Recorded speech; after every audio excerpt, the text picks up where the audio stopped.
Okay, and I've jumped forward a slide already, so we'll move away from handshakes to timeliness.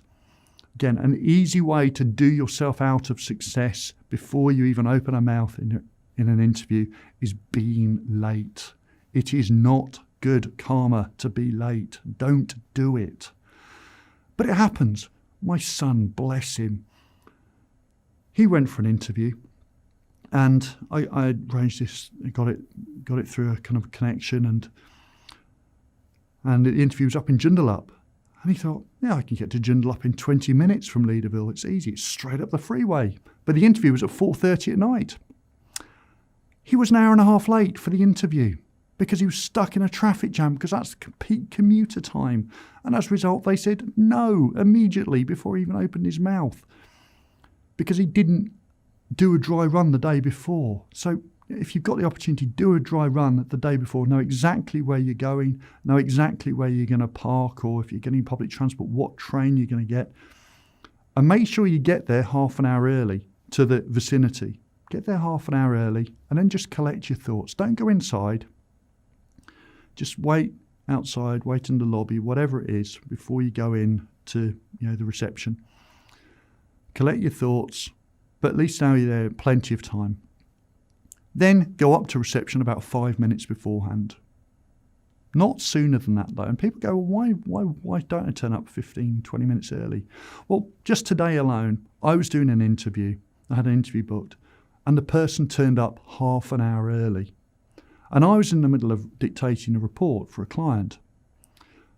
And all of a sudden, I'm put under a stressful situation when I have to decide, do I break my chain of thought and stop doing this report and then go back and do it later? Or do I keep this person sitting in reception for another half an hour? And that's not good either. I mean, I know they're early, but I don't want to leave them there for that long, because they're going to get bored, even though they know they're early. And so I broke off the report and I interviewed them, but it put me under stress, and it made me like that person less as a result. So don't put your potential employer, future employer, under any stress.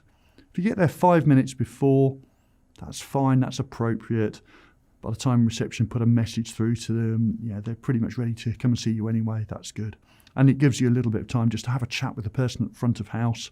Just ask them about if they've assumed they're not on the phone, what they like about working here. How long have they been working here? Have a chat. You're going to get some great intel as to what kind of working environment this is. But you're also going to be talking to an influencer, and never underestimate how important that person at the front of house is. Because quite often the interviewer will say goodbye to you at the end of the interview, and off you'll go, and they'll turn to the person in front of house and say, so what do you think? And they'll say, oh, they were so rude. Immediately your chances of success have gone down. And this is all about improving your chances of success. So get there, plenty of time, do the dry run beforehand, and then only go to the reception about 5 minutes before, and you can't go wrong. But not a second late, because the minute you are late, that tells them you are unreliable. You are the kind of person who is going to turn up late for work on a regular basis. They don't want that. They want the person who's reliable.